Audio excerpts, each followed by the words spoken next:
Well, good afternoon, everyone. Welcome to Heads Together. I'm Bonnie Low-Kramen, and this week I'm coming to you from New Jersey, where I'm originally from, and where we are it has just begun. You might have heard we're getting a monster snowstorm here, get 2 feet of snow. So yay, came in just in time for that. And I am joined here by my wonderful assistant, Jen Wilner. Hi, Jen. Hi, Bon. So glad you came up and we're still virtual. We were supposed to work together today, socially distanced, of course, in the same space because we're from the same place. But alas, that isn't happening. So our listeners, our viewers are starting to come into the two Heads Together. We welcome all of you. Please share with us where you're coming from today. Oh, Denise Buckelman and Joy Myers and Stephanie Hand and Deborah Rodriguez, welcome. Deborah is coming to us from Belgium. It's so great to see that you're coming in from all over the world. We love having you here. And you've probably gotten the news that I'm going to be speaking with a person today who we all know very, very well and respect so deeply. She is one of the strongest advocates for the administrative profession. And I just want to allow folks to just come pouring in, whether you're listening on Facebook, LinkedIn, or YouTube. What a miracle that we can stream live on all of these platforms. It has been such a year, and I have to say this has been part of my learning curve, is to get fluent in platforms like StreamYard. Thank you, Jen, for that. My pleasure. You learned a lot about StreamYard this year. Absolutely. Never thought I'd spend this much time on producing, directing. Is it? I thought you were going to say, I didn't think I did spend so much time in hair and makeup, you know. Well, that too, during a pandemic. So funny. So, look at everyone coming in. Welcome. Hey, welcome, everyone. Well, I want to give maximum time to our guest today. We have shared with the community that Lucy Brazier is joining us today for Heads Together for this special 1-hour session of this program. And most everyone, I'm sure, knows of Lucy. She is the CEO of Marsham Publishing. She is such a vocal advocate for all things about the administrative professional world. And she's got her hands on and knowledgeable about pretty much everything. And I consider her not only one of my dearest friends, but I respect her so much. She is a colleague who I know has every assistant's best interests at heart and the leaders that you all support. So Jen, without further ado, let us please bring into the program Lucy Brazier, coming to us from Javia, Spain, her new home, where I have a feeling it's warmer in Javia than it is in New Jersey. I don't think that would be difficult. Hi, Bonnie. Hi, Jen. Thank you so much for having me. Hi, Lucy. Well, welcome. Oh, wow. We're so excited to see you. And as is everyone on the chat. You can see the chat on the side. And we're just going to jump right in. You know, for everyone here on the call, thanks, Jen, so much for helping us, and you'll be monitoring the chat behind the scenes, yes, right? So we'll be able to get to as many questions for Lucy as possible. If you can put them in the chat, Jen's going to be monitoring them while Lucy and I are going to be talking for a bit. I've got a few questions for her where we're going to be talking about a lot of different topics. And then you can ask your questions, you can give a comment, you can bring up something that we haven't touched at all. But Wonderful. Before we went on the air, Lucy and I were remembering that we first got in touch in 2010. So Lucy, it's our 10-year anniversary. It is indeed. Just before the magazine launched, I believe that you sent me an article and I picked up the phone, and the rest is history. I mean, I think you came to London the following year for Yeah. the AIDS conference, didn't you? Victoria Darrow invited you, and then from there we have just been in contact constantly. And it's so wonderful to have somebody who is so supportive within the industry, you know, and to work with somebody that you trust so deeply. So, you know, we were both really ramping up our initiatives at the same exact time. You know, Be the Ultimate Assistant had just begun, and you were beginning the magazine. And that was, you know, you so graciously invited me to be a part of Executive Secretary Live, the conference that has, you know, you were at its height. You were up to how many a year, Executive Secretary Lives? How many? Oh, 6. And actually, I have to say that despite the fact that this year has been very difficult, and for us, I have in March when we had to postpone Live, I was really, it has been good in some ways for the business to have me on the ground. You know, last year I spent 12 weeks in total in London. And other than that, I was traveling and speaking at conferences and meeting with your CEOs and meeting you. And it was just wonderful. But to actually have some time to work on the business rather than in the business has been very good. So let's talk about that. The year 2020 has been such a mixed bag, and so filled with highs and lows, and a lot of lows. So we are going to talk about the future during today's session, but for at least a few minutes, Lucy, can you reflect back to these months, to 2020, and tell everyone, give us your take on what's gone on and how is it setting us up for what's coming next? Oh gosh, I think, you know, I've seen a lot of memes on Facebook that have basically said that this year has been a time to reflect and has been a time for us to get to grips with appreciating what it is that we have, and to have taken a step back. And, you know, right at the beginning of the year, we really had no clue. A very dear friend of mine said to me, "Oh, I'm hearing rumors about this pandemic coming, and I've started stocking up my cupboards." And I thought, she's clearly insane, but don't worry about it.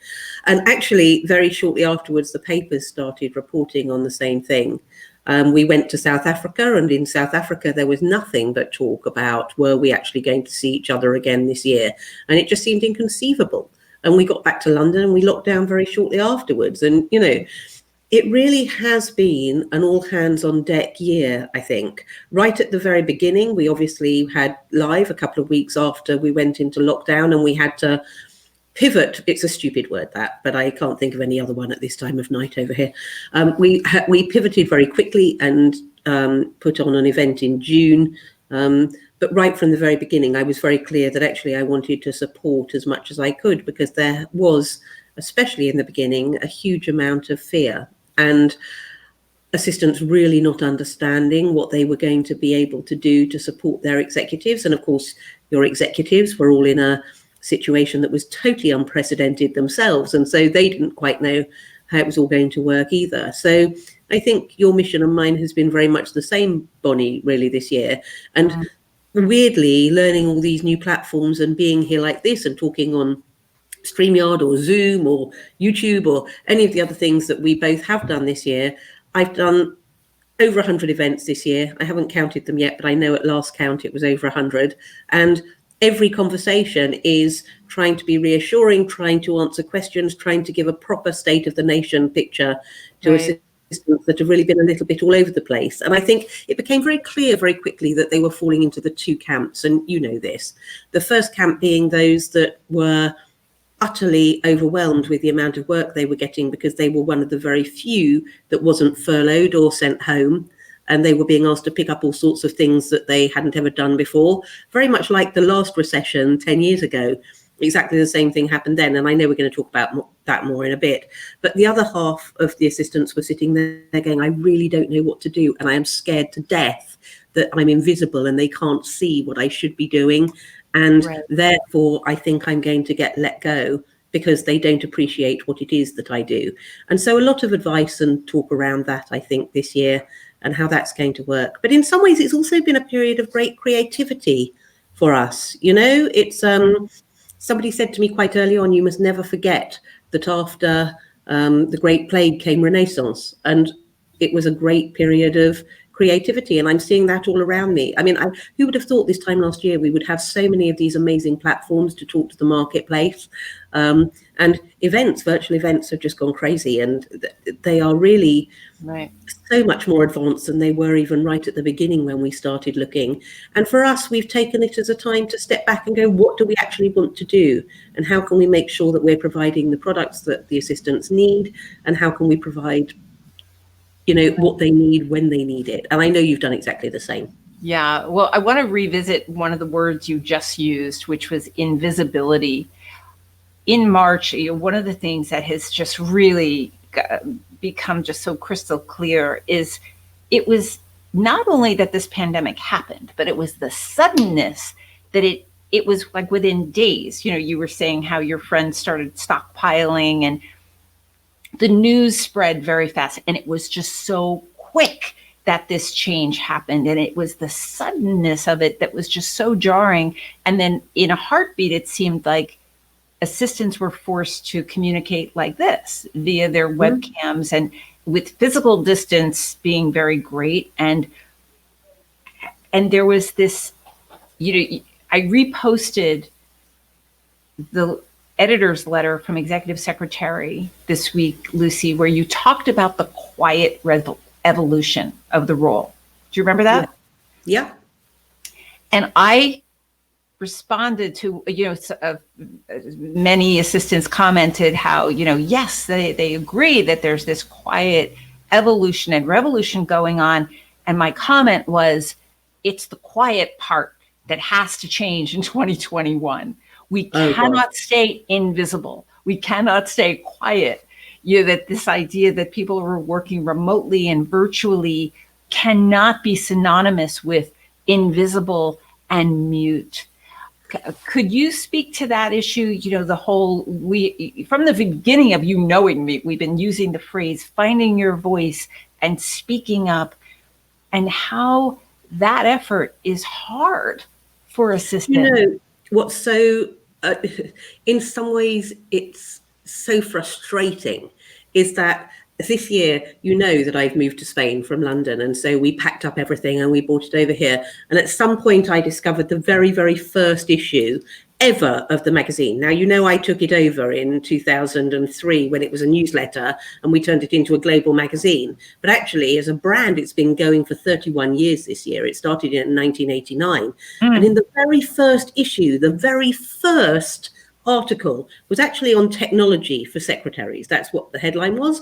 And what it was saying was that this was going to allow secretaries to step back and to be able to do the things that they were needing to do to support their executives. That's 31 years ago. We're actually, as the rebrand, 10 years old next year, and I intend to post some of those old articles. And in some ways that is funny, and in some ways it's deeply depressing.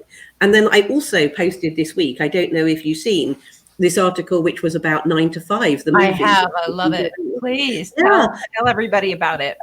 Well, I just thought it was fascinating because I had understood the film. I like the film a lot. It's obviously iconic within our industry. But what I hadn't realized is that the film was actually written off the back of a movement that was started by a lady called Karen Nussbaum. And she was somebody who was campaigning for assistants to be seen as the business people that they were.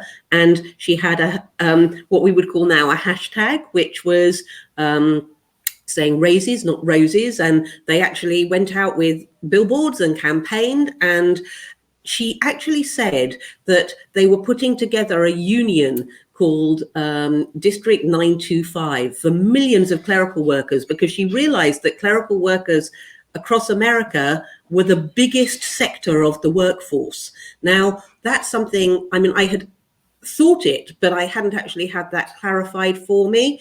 And what she said was that it came at a really bad time, because it was at a time where suddenly there was a lot of backlash. And with that, combined with the rise of the union-busting firms and the general decline of the US labor movement in the 1980s, it meant that it never really gathered any speed. But she felt if it had done, it would at that point in the early 1980s, so 40 years ago, have changed the world for assistants. So please, please, please, it's time It's so time. And we're going to talk about 2021 in a moment. And I just think, really, we have got a chance here because it is time for change. The world is changing. The world of work is changing. Right. So what is one more change? And actually, the time is ripe for us to step up and to become the assistants that for 40 years we're talking about what you should be. So please help us to do it. We've got some things coming next year which will be amazing tools for you to do so. I don't want anybody writing in 40 years' time, they nearly did it, but not quite. Right. Right. And, let's just say it out loud. I mean, that I talk about this a lot, the idea that the profession at this moment is 95 to 98% female. And so we as females in general don't have the easiest time being our own advocates and tooting our own horns and expressing our value to HR and to our leaders, but we must find a way. I was reading an article in Fortune yesterday, Lucy, fascinating. They were interviewing many, many very high profile CEOs about 2021 and about what the workplace, what are the first priorities, what they should be for 2021. And it's so clear. One of the points they made was that the decisions being made right now and in these next few months could have repercussions for the next 400 years. Now, I know that's a big number, but that's actually the way I think that is possible, partly true anyway, that there's are wheels being put in motion right now that assistants should be part of that conversation is the point. And I know, Lucy, you agree with that as well. Totally. I don't know if you've seen the latest Future of Jobs report, because I've been bleating on for a little while about the 2018 version of the Future of Jobs report, but there's a new one that's just out, which takes into account COVID. And, I keep saying to you all, you have to step up and understand your businesses better and get into the strategic place within your businesses and really understand how your business operates, because automation is coming and AI is coming and it is going to take your job. At least it's going to take the task-based stuff. It's not going to take the strategic stuff or the person-based stuff. But actually that report really bears that out. It says that COVID has sped that whole process up massively. And if anybody's interested in that, then I will make sure that Bonnie is able to get that out to you. But it's the World Economic Forum Future of Jobs Report 2020, if you want to go and check it out. And that sounds really heavy. It's not heavy at all, actually. That if you go for the infographic, you'll get all the information like that. Right. It's really good. 50% of workers are going to need reskilling by 2025, totally. And the reskilling means training. It means professional development, specific and focused professional development for assistants, which up until 5-6 years ago was this crazy, radical, newish idea, which Lucy and I would be frustrated no end by, because of course we knew that assistants needed training. It can't be that you just get hired and it's like, okay, see you in 25 years without any training. I just don't understand why businesses can't get it through their heads that by training the assistant, it's not just good for the assistant, it's good for the business, because it drops directly to the bottom line and massively. You know what? We did some training 2 years ago now, where we trained a team of really top level executive assistants how to be more strategic. And we got people in from marketing and from finance and from sales and from procurement, and they came and they talked to them about what their roles were, and they taught them how to put together proper briefing documents and how to use the CRM properly and to make sure the data was right and how to do data analysis and how to really work in the business properly. And their executives' productivity went up by 28%. Now, if you times that by the executives' salaries on an annual basis, you're talking hundreds of thousands of dollars dropping directly to the bottom line, if not millions. Right. So I don't understand why it's so hard for HR to see the value that assistants bring to the business when they're properly trained. And I do this conversation over and over and over again. You know, Bonnie, we've got a new sales team here in Spain. So listen, if anybody's phoning you and you see a +34 number, don't think it's some strange person phoning you. It's my sales team. Well, or account managers, as we're calling them. But they're really just there to help you. Anyway, so we're talking to a lot of HR departments at the moment. And when we talk to them and the learning and development people, they're saying, well, of course, we have internal training for assistants already. And I say, oh, lovely, how great. So what are you doing for them? And they say, well, you know, we've got a Microsoft program, and we've got a leadership program, and we've got a Google program, and we've got it. And I say, lovely. And what have you got specifically for assistants? Well, no, but we have a lot of generic programs. And I say, yes, I know. Do you have anything on how to work properly with an executive? Do you have anything on how to manage up? Do you have anything on managing different personalities? Well, no, and when you start talking to them about it, you can see the light bulbs come on as they suddenly think, gosh, actually, if we did this, it really would drop directly to the bottom line. Yeah, absolutely. You save executives money. That's big money, big dollar. You save the money by saving the time. Yeah. So yes, this conversation absolutely has to happen. We as assistants, though, you know, you've traveled all over the world, as have I. It is that issue about finding our voices to advocate, to say what we need. Assistants have a responsibility, an obligation to say what we need, especially now. We can't wait for HR to recognize it, because HR is in chaos right now in general around the world. There are so many priorities screaming for their attention, and career progression for assistants is not at the top of the list. And it doesn't look like it's going to be at the top of the list for a long time unless we push it along and put up our hands and say, we would like to get involved with this. You know, from where I sit, it is the key to this. One of the keys to the problem is that we need to get better at saying what we need. As leaders in HR and leaders of companies say to me, Bonnie, if I don't hear any complaining, I don't think there's any problem at all. Yeah. And assistants are famous for putting their heads down and just getting it done, even if it takes till midnight and you're not telling anybody you're working till midnight. And those days need to be over. We're burning out. There are only 24 hours in a day. That's it. That's all anybody gets. And so Lucy's right. Now is the time to take a fresh look at all of it, to understand and help to shape what's coming next. So, you know, Lucy, I talked about career progression. There's something happening very exciting in January. Because there's a lot of conversation among assistants in the world about, you know, like, what do I do now? Where's my path? How do I grow? What do I do next in my role? What can they expect? Well, I really do believe, as you just said, that the key to professionalizing this profession, and make no mistake, it is a profession now, it's not a job, is to have that career progression in place and to have it like any other profession, so that no matter where you are in the world, it looks the same.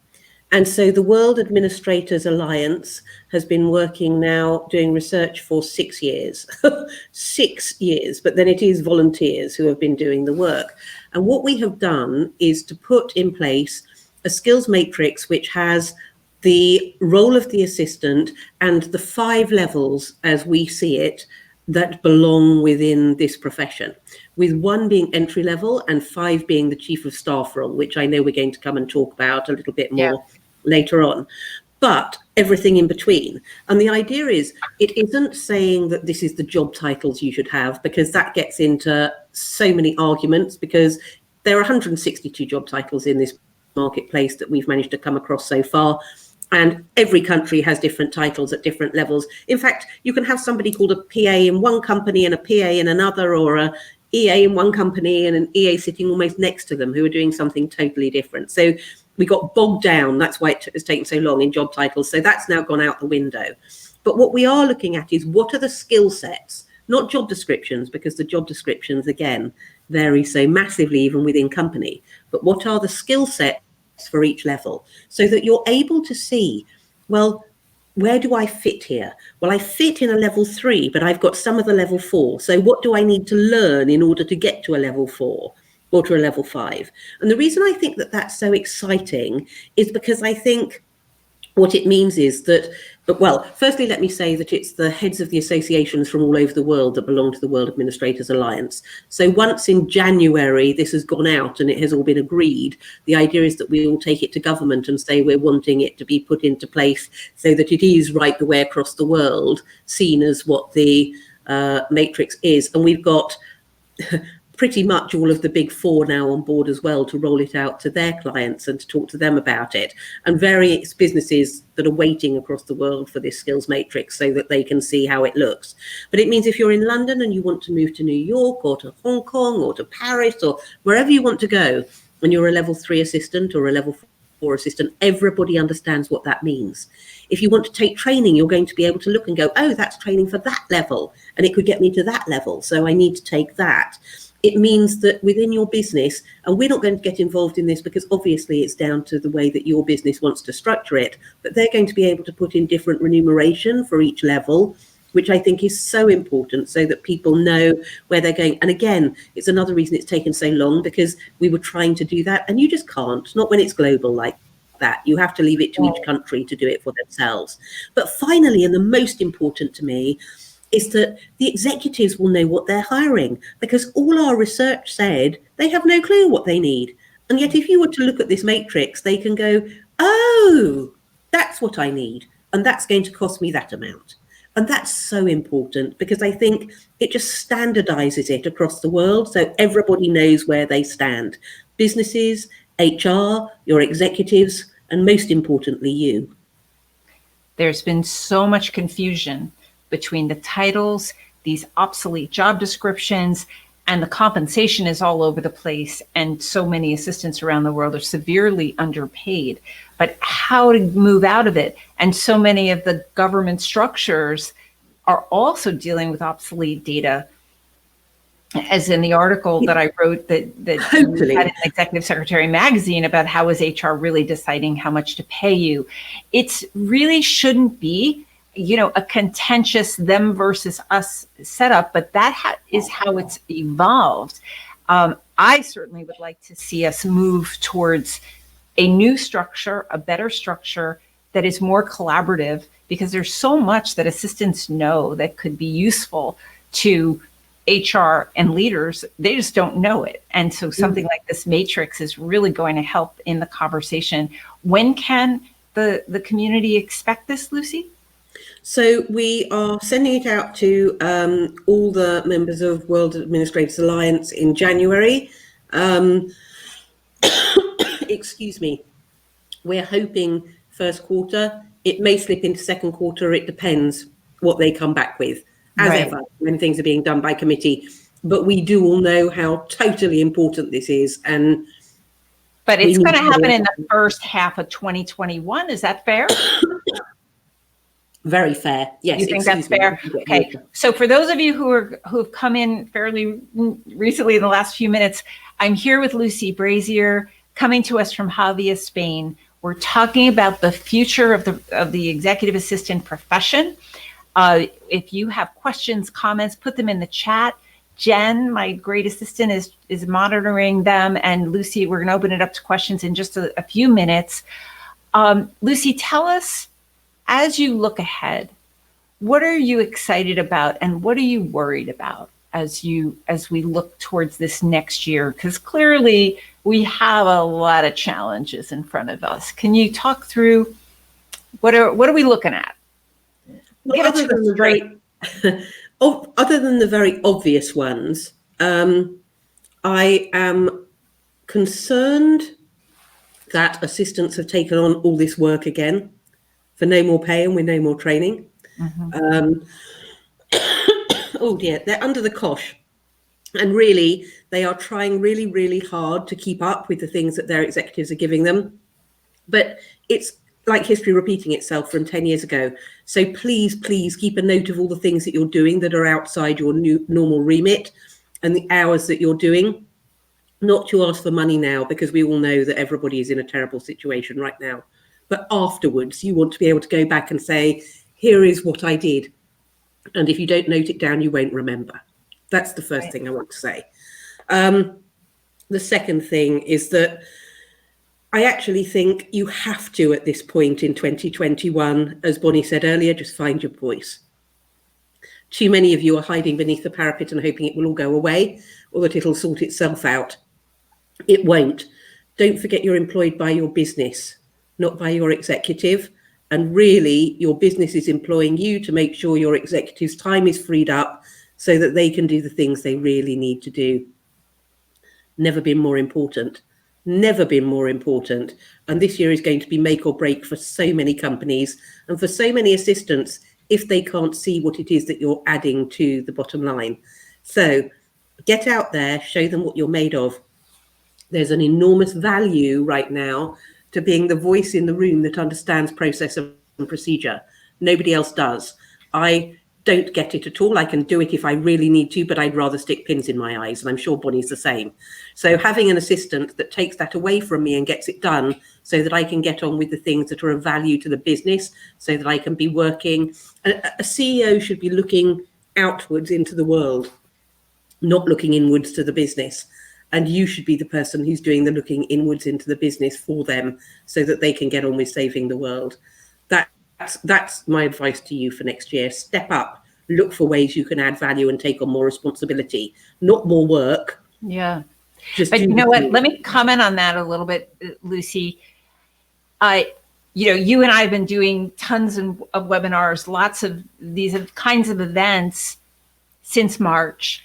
Yeah. And what we're seeing, both of us, are assistants who have listened and taken the bull by the horns. And it's not the same for everybody. But I was just talking with an assistant this week who's been at her company for 19 years. And she's heard us speak, Lucy. And she decided to take the initiative. And what she saw was a need. All of these things come out of a need that is apparent. And the need she saw that was apparent is that nobody was wrangling the administrative staff. There was no chief of staff or administrative leader or team lead, whatever, the phrasing, the actual words differ from company to company. She raised her hand and put a proposal in writing to her leader to say, I see this need and I want to be that person. She had the experience, she had the desire, certainly. She might end up needing a little bit of extra training, but they are considering it. They're taking her seriously. And that's a solid example of someone an assistant who is seeing the reality of what's in front of us right now and saying, I believe I have an answer to that will make it better for the organization, the assistants themselves, the leaders. It's got to be what's in it for them. If you propose something, it's about proposing something that is of obvious value. And it's the whole finding your voice and speaking up. I know it's hard, and Lucy knows it's hard. But when you see a genuine need, the words will come because you understand it. This pandemic was probably easier on the assistants than it was on a lot of other people in the organization because you're so used to, moving on a dime. You're like, okay, plan A is not working. Got to go over to B and C and maybe D. Like that's how you think. So now it's about not only seeing and hearing everything, but now it's about saying and figuring out ways to say what you need. One of the things, Bonnie, just before you go on, that I loved in the last couple of weeks, it's been award season. And I always love award season. I always get asked to judge awards, and it's such a joy because you hear so many amazing stories. But there was this one woman this year who stood out for me. I mean, really so many amazing stories. But this one woman, she was a little unassuming woman, in her quite grey suit. And she came and she spoke, and she was the kind that people dismiss easily, right? Yes. She was one of what I would call the scuttlers. One of those people who keeps their head down and their shoulders, and they get around and they do their job, but they're not really. But she was being nominated because she had gone and put career progression in place for the assistants in her business. And I said to her, well, where did that come from? And she said, I don't know. It just wasn't fair. She said, I looked around the business and everybody else had got new career structures and they'd totally forgotten us. So I sat and I wrote it and I took it to HR and they looked at it and they were very embarrassed and they said, oh, yes, well, let's do it then. And all the assistants at her business had put her up for this award and she went and won it. And I was so thrilled because to me, we always, you and I, when we're live and when we go out into the world, meet these career assistants that are so passionate about what they do. And I love you all and I love seeing you and all that. But actually, to me, there's that other side of the assistant market who is never going to be that, who never put their heads above the parapet, who just want to get on with it on a day-to-day basis, and who do see it to a certain extent as a job. But this little lady just was like, enough. After however many years as an assistant, enough. I found my voice and I'm speaking up. And she won one of the biggest awards in the UK. Yeah. Give me an idea about how old you thought she was, Lucy. Well, I would have thought she was at least late 50s, early 60s. Okay. So that's where, you and I have talked about this endlessly. I don't want it to take you to mid 50s. I want assistants to have their voices and be speaking up in your 20s and 30s and 40s and in your 50s and 60s. It shouldn't take till mid 50s. Like, I'm so happy she finally found it, but I don't want it to take so darn long. Right. It was like one of those films where somebody's dressed in quite a outfit and they suddenly break out and go into dance. That's what it felt like. It was brilliant. I loved it. And social media has really been a game changer when it comes to this. So these kinds of stories, I mean, you and I could go on for hours and hours about the kinds of things initiatives that assistants are stepping up and doing right now. And so, this is not a blanket statement like nobody's doing anything. Like, lots of people are doing things. But what we're also hearing is that there are layoffs and downsizing and furloughs happening. And unless we make it very clear what the value is of this role, then they may have we don't want to give any reason to let go of anyone of value at all. HR tells me they're working very hard to hold on to the high producers, the high performers. This is HR speak. High performers, high producers, you're that, and they're not going to lose you. Lucy, before we take some questions, can you just run down some of the incredible learning opportunities that you've created for 2021 so assistants can go to your website and check those out? Oh, bless you. Thank you, Bonnie. Well, 2021, we're back with Global and with Tech. And if you haven't seen either of those yet, they're both 48 hours of continual personal development for assistants. And they are at a very, very affordable rate at the moment. So go have a look. They'll get more expensive as we go up, but we've only just launched them. So when we haven't announced speakers yet. So if you want to get in there, and I know there are some people who are there in the chat who have been, so they can testify, I think, to what the events were. And they're all recorded because obviously it's hard to sit there for 48 hours. But they're recorded, right? You get 2 weeks afterwards to sit and watch them. So that I'm excited about the fact that those are back. I'm very excited about Parallel, which we have yet to fix a date for next year. But Parallel, Bonnie knows, but we'll be launching it properly in January. Came from an idea from Vicky Sokol-Evans, actually. We were sitting by a pool in South Africa with some of our very high-powered assistant friends. And she said, wouldn't it be wonderful if we could do something, all of us together? And we looked at the top 20 most influential people of our time, a list of them, and realized that we knew the assistants to 12 of them. So we thought we would do an event that wasn't just for assistants. It would be for the world's people who wanted to consume content and business people and goodness knows what. But all these people telling their stories about the top 3 lessons that they learned from working alongside the greatest people of our time. So people like Zelda Loconge, who looked after Mandela, or Marlee Schneider, who looked after Tutu, or Reggie Love, who looked after Obama, or Libby Moore, or Anne Hyatt, or Naz Bachetti, who looked after Steve Jobs, or there's just, It's an amazing, amazing lineup, and I'm very excited to bring it can't wait. forward. But you know what else, Bonnie? I'm so excited about that parallel event, because what it will do, I'm hoping, is that people who've never thought about what assistants do, I hope, will look at it and go, my goodness. So that's what they're capable of. It's a kind of double-sided PR message, really, I guess. Yeah. It's great for the assistants to learn, but I'm hoping it's going to be great for people who are out in the rest of the world to watch and to show what assistants are capable of. And so I think we may be ready. There's also exec tech, but then we're going to take some questions. You want to talk about technology?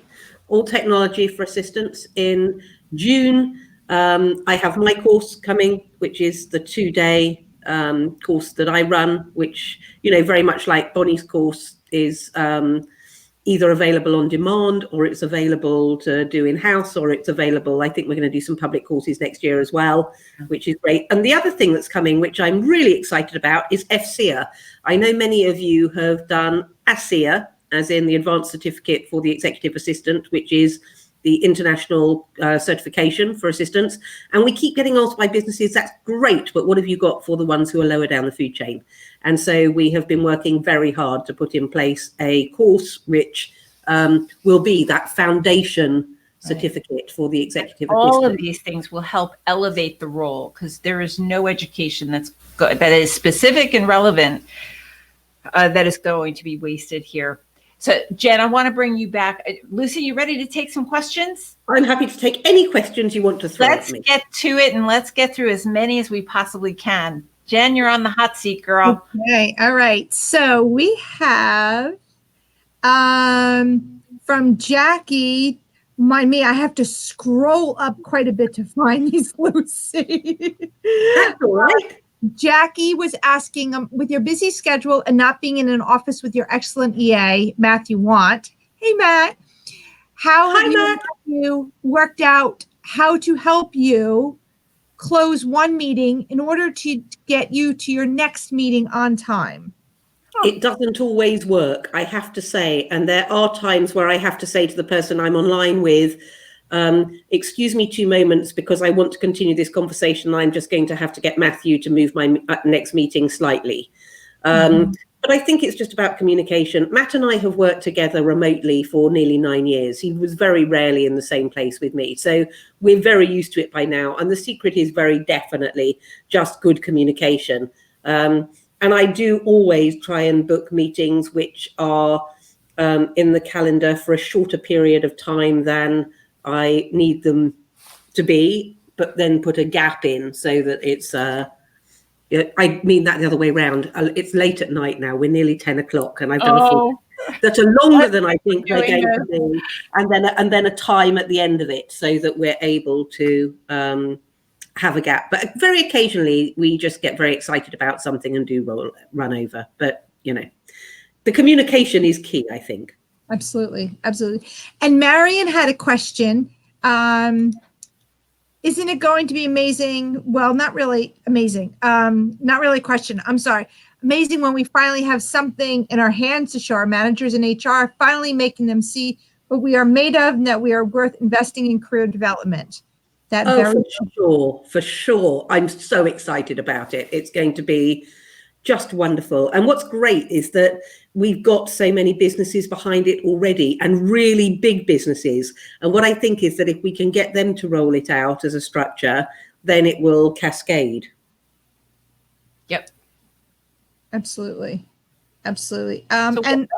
One just came in from Stephanie regarding trainings. Do assistants usually pay for their own training, or do companies pay towards it? It is not easy to get companies to pay, and sometimes trainings are not affordable. Okay. No, and no. Okay. I second that. Can you think of any other person within your business that would be expected to pay for their own training? No, really. I mean, I have to say, part of the reason we've kept live so low is because we know that you're having problems asking. But we put together a business case that you can literally just fill in the numbers to take to your executive, because it's about speaking business. And more what we're finding, and I know what you're thinking in your heads, everybody's being let go, we're in a horrible situation, the businesses are in trouble. All the more reason to train you.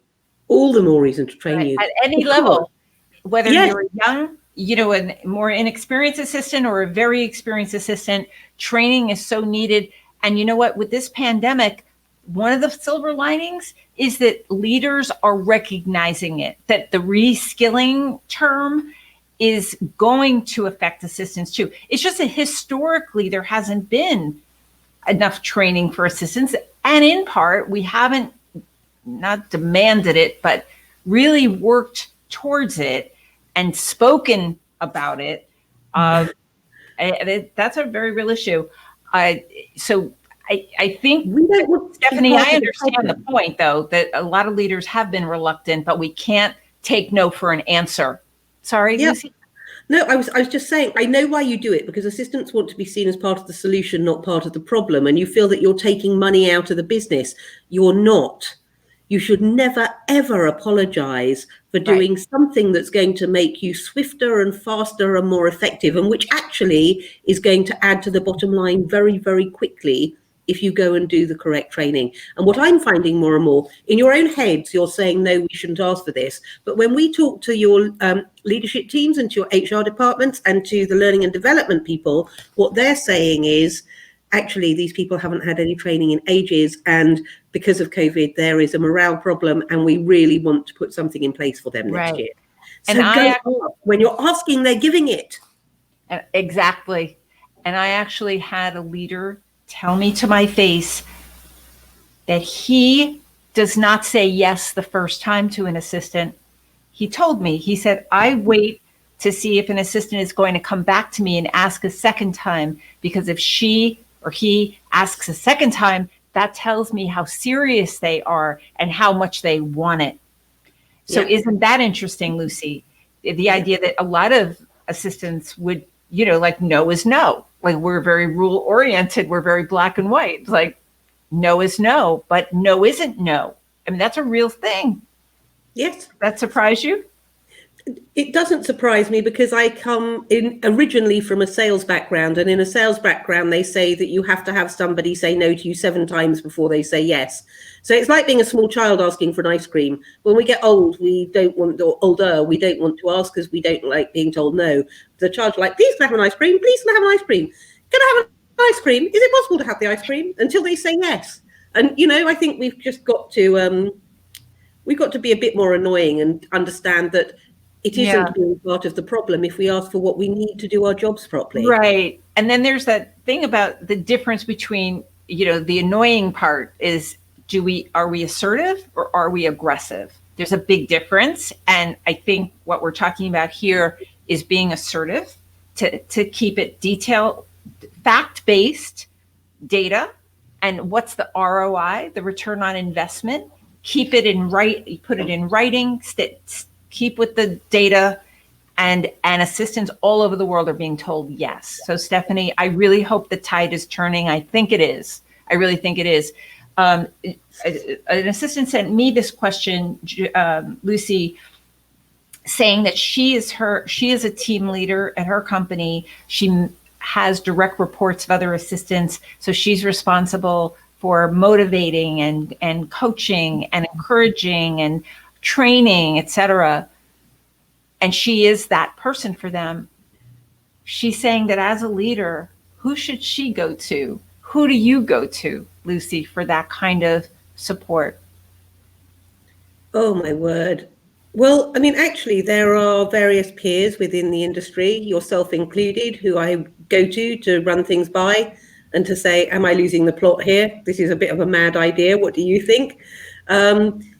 My husband is always a very, very good sounding board, because he's so pragmatic. So he'll tell me exactly how it is. He has no filter. So if he thinks it's a rubbish idea, he'll say he thinks it's a rubbish idea. But actually, I don't know. I do a lot of walking, a lot of thinking, a lot of time on my own. just to really get my head around Process. it. I do about 2 hours walking a day. Because I need it physically and mentally. But more than anything else, I really discovered at the beginning, I was about as unfit as I had ever been when we entered this pandemic. And I started walking with Emma Reynolds, who is my wonderful AV lady, who is a fantastic business person and with whom I throw ideas around every day. And it's been something that I've just continued to do since I got here to Spain, because I found it so useful to have the headspace away from everybody else. Yeah. When you get a grain of an idea and you just need to let it percolate and have that So, conversation. Lucy, let me ask you, when you walk for 2 hours a day, do you keep pen and paper or some way to like document what those wonderful thoughts are in your head? How do you capture them, or do you not? I don't. I mean, I think Wow. I've just, well, it's been a year of doing that now. Interesting. Yeah, it's been a year of doing it. So I've kind of just got used to it. And I'll kind of take a topic for myself and think, okay, how are we going to do that? And I will think about that all the way that I'm walking. And then when I get to the end of it, I've kind of sorted it. And then I'm like, okay, so we can get on and do that now.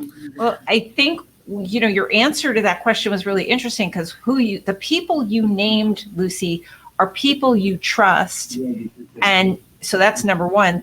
But number two is, like, I can understand in a company, a team leader, an administrative, director of assistants, you have to know who you can trust, right? Yeah. It's not, the assistants to CEOs talk a lot to us about the fact that they have one of the hardest jobs as an EA in a company, because the world knows that this assistant to a CEO knows everything.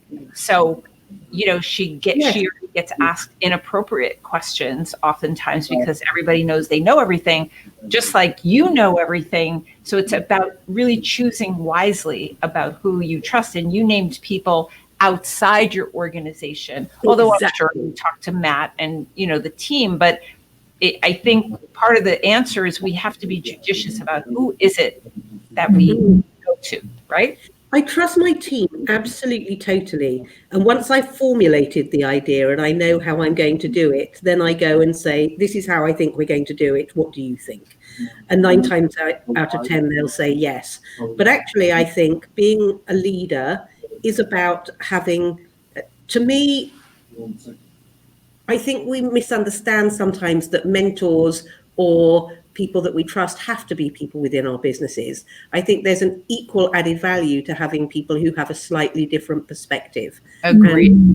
And going and running ideas past people you really trust, who could be honest with you and say, yeah, is huge, especially if you're at that level, whether that's an EA to a CEO or whether that's a CEO or whatever it happens to be. It's a very lonely place to be, I think, quite often. Yeah. But if you're meant to be, this pandemic, I can't tell you, and I'm going to give you just a small insight, and I know Bonnie will agree with me, because so many of you are just like, well, we're serving our CEOs and, where are they with it? And when I've said to you all over this pandemic, your CEOs haven't got a clue what's going on and they're just trying to do the best that they can, I'm speaking personally. I have had to, over this, dig in and be a real leader. I've got staff that I'm employing, and I've had to make sure we continue employing them, and I've had to give them vision and drive them forward and keep them motivated when they weren't sure whether we had a job or not at the end of it. But, you can't do that and be constantly saying, have I got this right? Because if they don't trust you that you've got it right, they're not going to feel secure. So they're not going to be able to do the job. Right. So for me, it's like, okay, that's where I'm at. For me, having an assistant like Matt, who has got me 100% and picks up all the detail that I don't have time for because I need to think things through and have a clear head to do it, is a miracle. Yeah. So And you've come a long way. Do it. Have faith in yourself and the value that you add by doing that detailed piece and that procedure and that process. It is something nobody else can do like you can. Jen, let's do a couple more. What do we have? Yes. So not necessarily a question, but more of a comment. And I kind of touch on this from Stephanie, that throughout my career, I worked for execs who saw the value in training and I had a great budget for. Now, unemployed / self-employed, there isn't a budget per se. So Lucy, how would you touch on finding the budget, if you will? I actually wrote Stephanie Head down because I knew exactly who it was and I was going to answer her, and just say that actually we offer for anybody who's out there who is unemployed. So please, if you are unemployed, contact us. 6 months free access to the magazine online, so you can go and read any of our training articles and keep up with your skills till you're able to find a new job. And I know many of the assistants that have used it have found that very useful. We have Admin Chat, which is our YouTube channel, and every week we release another free training for assistants. It was our commitment right at the beginning that we weren't just a training resource for assistants that could afford it. We were also going to provide training for those that maybe weren't in such a good way. And, you know, we always do scholarships to our events. So both for live and for tech, we'll be offering 45 scholarships. So keep an eye out, because as we get closer, we'll be asking for applications for that. And we would absolutely love to host anybody that doesn't have the ability to pay for it any other way, because we know some of you are in a really bad way right now, and we don't want you to suffer because of that. Absolutely. We don't want money to stand in your way of getting the training you know you need in order to take your career where you want it to go. It's about, you know, sometimes it's a negotiation. Sometimes it's going to your executives. I mean, I know you're self-employed now, Stephanie, but in some companies, assistants, that in companies that don't have a history of training, sometimes it works to go to leaders and say, how about I pay for half of it? Which indicates that you're willing to put skin in the game. You know that expression. And that you're worth it. It says that it's about self-respect and about recognizing the need to invest in yourself. Do we have a couple more, Jen? So here's another one. Can you speak to admins who may be ready to make a bold career change within the field? Some consider this time of uncertainty a reason to sit tight where they are. But do you feel the pandemic is providing us a situation to make these bold moves? And what advice would you give them? Oh, it's interesting. I think that depends on your business, and only you know that. You know, if you're in a great business and you are being looked after and you feel safe and you feel like later on there will be opportunities and it's worth riding it out, do it. If you're not somewhere that you're enjoying very much and you're feeling very stable and unsafe and you're not being treated well, yes, leap, find somewhere else to go. But I think that can only be your decision, and only you will really know where you're safest. It's hard. It's really hard, isn't it? Do you agree, Bon? Absolutely. And, you know, in this time of pandemic, the old rules don't apply. So therefore, if on your resume you leave a job after a certain amount of months because you're really unhappy there, recruiters and leaders are much more understanding about, you know, they're not going to be calling you a job jumper. You know, it didn't work out. We've seen assistants in this pandemic just up and move across the country because they're, you know, thinking, I want to be near my family. This pandemic has caused assistants to reevaluate priorities. And, you know, Olympia Dukakis, who I worked with for 25 years, would often say, you know, Bonnie, this is not a rehearsal. This isn't a rehearsal life. And therefore, if that voice in your head and in your gut is telling you to go make a bold move, if not now, when? What are we waiting for? When I left Olympia after 25 years, it was one of the biggest, most wrenching decisions of my life. But wow, look what happened. It was, I never could have imagined, you know, going to 14 countries and 38 states and being on Heads Together every Wednesday with fabulous people from all over the world. Are you kidding me? I never could have dreamed that. Follow your gut. That's what I would say. So we've got time for one more question, Jen. That's all that I have right now. Lots of great comments. Lucy, what's one of the quotes? What's a quote you're kind of living by or loving lately? Is there something that pops in your head? Oh gosh, I always have two. The first is that this above all, to thy own self be true, and it will follow as night does day. Thou canst not then be false to any man. And it's something I've carried in my purse ever since I was about 18, And basically what it means is that if you know in your heart that you've behaved properly and you are true to what you need, then you're never going to go wrong. And the other one is the one that I always use at the end of any training I do, which is that 20 years from now, you're going to be far more disappointed by the things that you didn't do than by the things that you did do. So throw off the bowline, sail away from the safe harbour, catch the trade wind in your sails, explore, dream, and discover. I love that. Oh, Lucy Brazier, it's always like the fastest hour yet when we get to spend time together. You've shared a lot of great information. Jen has put your contact information in the chat. You can follow Lucy on LinkedIn. Go to executivesecretary.com to learn about all the massive amounts of training that is available for you. Lucy's one of the strongest advocates for this profession, and we celebrate you, Lucy. We are so grateful that you are a voice that's speaking for the profession all over the world. Everyone who hears this, please know she's speaking truth. She's speaking truth to all of us and speaking truth to power. I like to think I'm doing that as well. And you absolutely are. Yes, we're doing, like you said at the beginning, we started this in partnership and we're still going. Oh my gosh, how funny. And how quick the time has gone and how much has happened. So thank you all for joining us. I hope you'll go to my website, bonnielow-kramen.com, and check out the blog and the podcasts and the training. Be the Ultimate Assistant is now available on demand. Vicki Evans and I have scheduled our dates for 2021 to go virtual and to be in person again starting in September. With any luck with the pandemic and the vaccine. Let me end by thanking you, Jen, so much, as always, for your help. Thank you, Jen. And to encourage all of us to just stay safe. Wear your mask. If we can stay safe and healthy, there is nothing that we can't solve together. And together is better. We have to do this together. So let us hear from you. Please urge others to listen to the replay. And with that, I'm wishing you a great day. Wish us luck in the snow.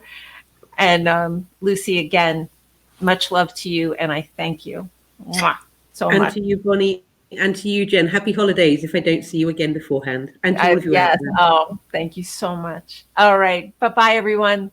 Bye.